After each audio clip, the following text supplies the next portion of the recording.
Good morning students. आज हम fifth class का फर्स्ट चैप्टर स्टार्ट करने जा रहे हैं जिसका नाम है कीप डूइंग मतलब करते रहना। इस चैप्टर में हमें बताया गया है कि इंसान को किस तरह का काम करना चाहिए और किस तरह का काम नहीं करना चाहिए। तो हमारा जो चैप्टर स्टार्ट होता है, it was very cold and the wind was blowing, the sun had already set behind the hills. कि एक सर्दी का ठंडा ठंडा दिन था और ठंडी हवाएं चल रही थी और जो सन यानी सूरज है वो लगभग छुपने के लिए तैयार था, पहाड़ियों के पीछे छुप रहा था।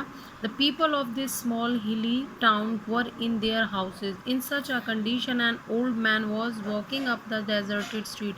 अब जो लोग थे वो सारे इन छोटे जो पर्वतीय स्थान थे उनमें अपने घरों में बैठे हुए थे, जा रहे थे। और ऐसे समय में एक बूढ़ा व्यक्ति उस सुनसान गलियों में भटक रहा था। वह उस जगह के लिए, वहाँ के लोगों के लिए अनजान था, अजनबी था।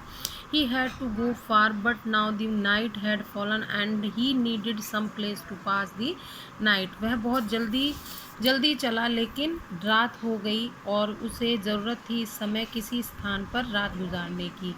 Walking through the close market, जब वो चल रहा था तो उसके चलते चलते उसने देखा मार्केट बंद हो चुकी है। उसने एक entered an alley where a row of houses are located. He looked at a very large magnificent house made of stone. I think I can get shelter here, he murmured to himself. अब जब उसने देखा कि market बंद हो गई है तब उसने एक ऐसी गली में वह घुसा जहाँ पर एक साथ कई सारे मकान बने हुए थे। उसने एक अच्छा सा मकान देखा और सोचा, खुद से ही उसने सोचा कि मुझे यहाँ पर शायद रहने के लिए जगह मिल सकती है। The old man stop before it's door and knock. अब वो ऐसे एक शानदार अच्छे से मकान के सामने रुका और उसने दरवाज़ा खटखटाया। दरवाज़ा खुला and a rich woman look down, और एक अमीर औरत ने नीचे की ओर देखा।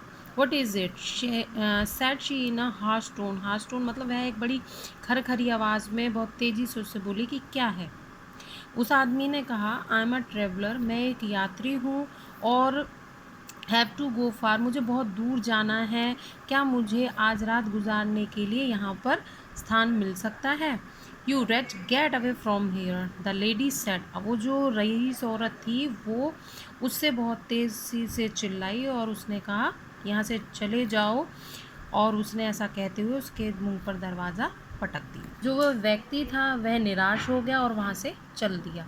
A few houses away was a small wooden house. अब कुछ घर पार करने के बाद उसे एक लकड़ियों का बना हुआ छोटा सा घर दिखाई दिया। वह निश्चित तो नहीं था if he would get shelter there, still he knocked, पर फिर भी उसने वहाँ पर जो है उस दरवाजे को खटखटा दिया। वह दरवाज़ा खींचा, खोला। A middle aged man appeared, और उसमें एक बीच की सी उम्र का व्यक्ति, मतलब ना बूढ़ा था ना जवान था, ऐसी आयु का एक व्यक्ति दिखाई दिया। And before the old man could say anything he said, come inside, it is very cold outside. और वह उस बूढ़े आदमी के सामने आया और उसने कहा कि पहले आप अंदर आ जाइए, बाहर बहुत ज़्यादा ठंड है, आप अंदर आकर कह सकते हैं। The family had 4 members. अब उस परिवार में, वो जो वुडन हाउस था उसके अंदर जो परिवार था उसमें 4 लोग रहते थे जिनके नाम थे गोविंद और कांता। गोविंद कांता का हस्बैंड है और उनके 2 बच्चे। यह एक बहुत गरीब परिवार था। They were about to eat the dinner, वो लगभग अभी जो है रात का खाना खाने ही जा रहे थे। And they made the old man join them, और उन्होंने उस बुजुर्ग आदमी को अपने साथ ले लिया। उनके लिए खाना जो है वो पर्याप्त मात्रा में नहीं था and they had to share it. लेकिन अब उन्हें अपने उस अनटाइमली गेस्ट, मतलब जिसके बारे में उन्हें पता नहीं था, जो अचानक से उनका एक मेहमान आ गया था, उसके साथ उसे शेयर करना पड़ा। But they happily took it, लेकिन उन्होंने उस थोड़े से खाने को उसके साथ बड़ी प्रसन्नता से शेयर किया। They did not have sufficient warm clothing to sleep.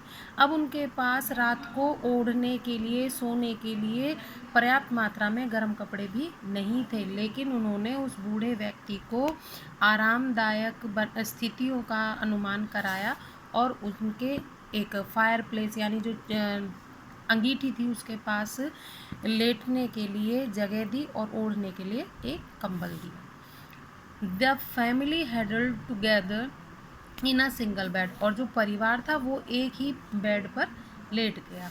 अब जो हवाएं थी blue through the cracks in the door and window, उस जो वुडन मकान था उसकी दरारों में से, खिड़कियों में से हवा अंदर आ रही थी।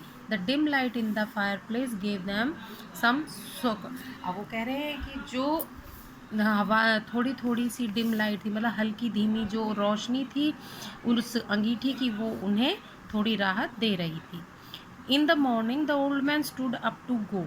अब अगली सुबह वह बूढ़ा व्यक्ति खड़ा हो गया, जाने के लिए तैयार हो गया।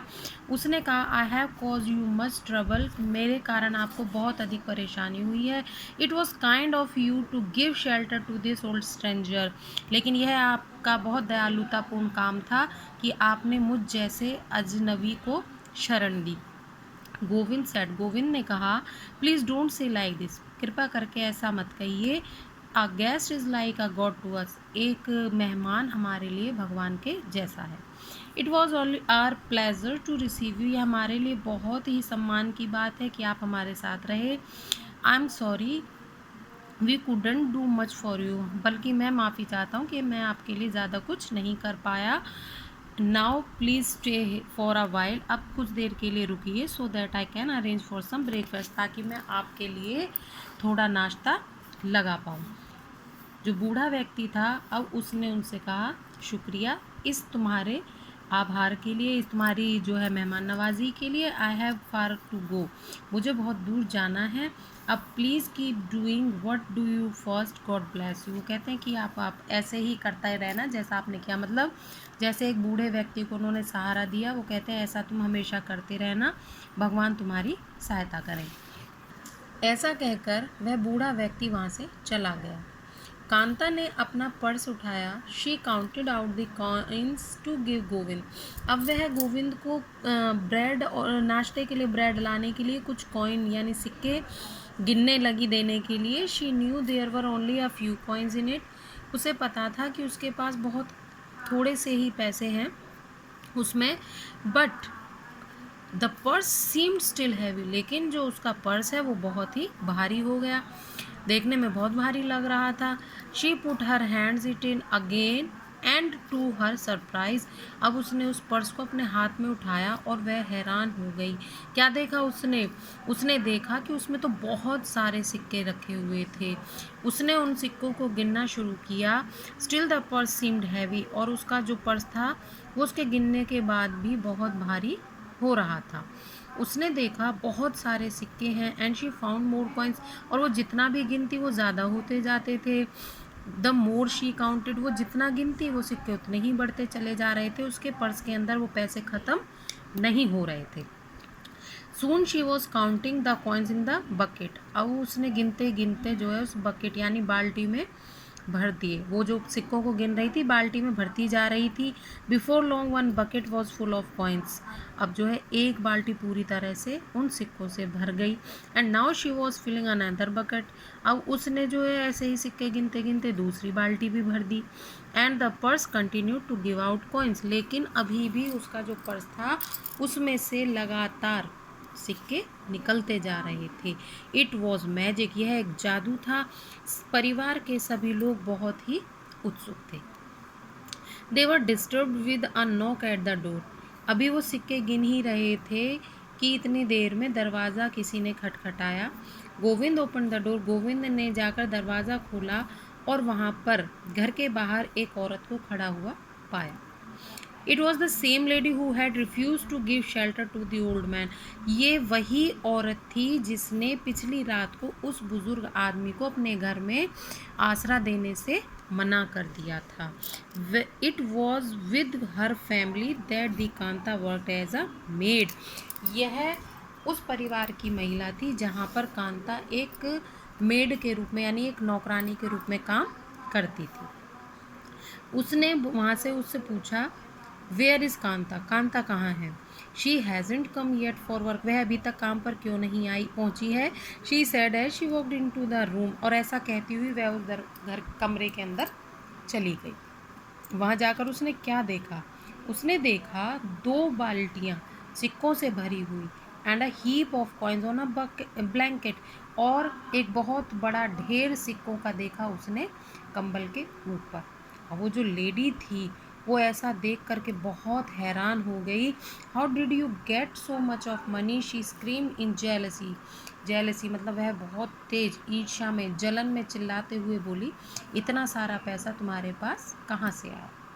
Kanta kept counting out the coins while Govind narrated how they had।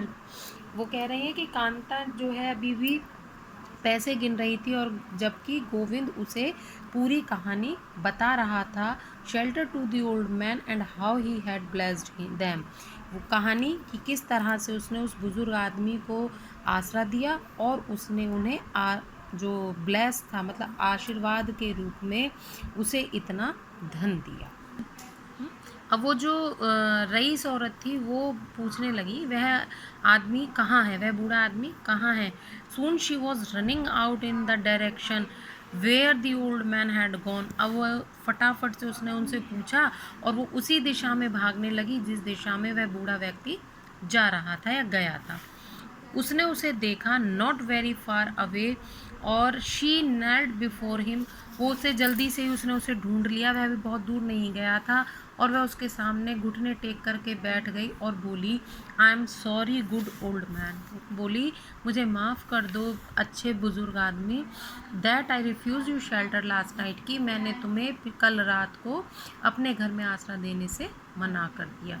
कहती है अब मैं तुमसे विनती करती हूँ to stay one day with me, कि एक दिन तुम मेरे साथ रुको। Give me an opportunity to repent. वो कहती है कि मुझे पश्चाताप करने का एक अवसर दो। अब जो बूढ़ा आदमी था उसने जाने से मना कर दिया लेकिन वह औरत उसे मजबूर करने लगी, उसने उसे मजबूर किया। He could see greed. अब वो जो बूढ़ा आदमी था वो उसके लालच को देख पा रहा था and vanity in the eyes of the rich woman, कि उसके जो आंखों में जो लालच झलक रहा था उसे वो बहुत अच्छे से देख रहा था। ही thought for a while and accepted the invitation.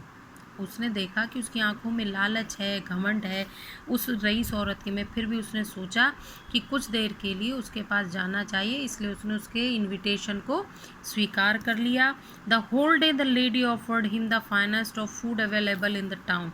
अब उसने पूरा दिन उस औरत ने उस बूढ़े व्यक्ति को अच्छे से अच्छा खाना जो उस शहर में मिलता था वो उपलब्ध कराया and made him comfort in a cosy bed at night. और उसने उसे बहुत ही आरामदायक बिस्तर पर सुलाया रात में। अगली सुबह आफ्टर शी डिलीशियस ब्रेकफास्ट, अगली सुबह बहुत ही स्वादिष्ट भोजन उसने उसे कराया, नाश्ता कराया। जब वह बूढ़ा व्यक्ति जाने के लिए तैयार हुआ, she asked anxiously, will you not bless me.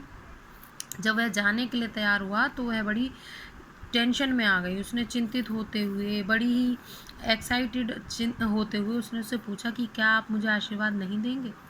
A streak of meaningful smile appeared on the old face। अब जो वह बूढ़ा व्यक्ति था उसके चेहरे पर, उनके चेहरे पर एक स्माइल आ गई, उसके चेहरे पर मुस्कुराहट की रेखाएं दिखाई देने लगी। उन्होंने कहा, well keep doing what you do first. उन्होंने उससे भी वही आशीर्वाद दिया कि तुम अच्छा है और तुम वही करते रहो जो पहले किया।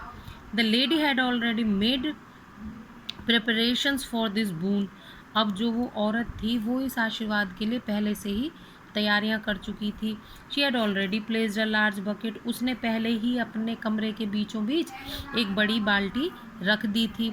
She immediately went to the cupboard and take out the purse. और वह फटाफट से अपनी अलमारी पे गई और वहाँ अलमारी में से उसने अपना पर्स बाहर निकाला। In which she had kept her gold rings, जिसके अंदर वह अपनी सोने की अंगूठियाँ रखती थी। She wanted to count them and not the coins. अब वह जो है उसको गिनना चाहती थी, किसको? सोने की अंगूठियों को गिनना चाहती थी, सिक्कों को नहीं। अनफॉर्चुनेटली, दुर्भाग्यवश, इससे पहले कि वो अलमारी तक पहुंचती, she dashed at the bucket and fell down. उसको धक्का लगा, बकेट में धक्का लगा और वह गिर गई। She got up but fail again. वह उठी फिर गिर गई, वह होश में आती फिर गिर जाती। She will wonder. वह हैरान थी कि उसके साथ शी डिड ऑल डे, उसने पूरा दिन क्या किया। शी रोज एंड फेल, वह उठे और गिरे, उठे और गिरे, उठे और गिरे, पूरा दिन उसके साथ ऐसा होता रहा। She was rising and falling, वह उठती रही और गिरती रही। All this while cursing herself for her greed, यह सब उसके साथ इसलिए हो रहा था क्योंकि उसके अंदर लालच था। कहने का अर्थ ये है कि उसको ना तो उसकी सोने की अंगूठियों की संख्या बढ़ी, ना उसके वो सिक्के मिले, उसकी जो बकेट थी वो भी खाली रह गई, और इसी परेशानी से हैरान और दुखी होकर उसकी जो तबीयत थी वह भी खराब हो गई, और जो उन्होंने बूढ़े आदमी का दिया हुआ आशीर्वाद था वो एक तरीके से एक शाप में परिवर्तित हो गया। Now chapter is completed.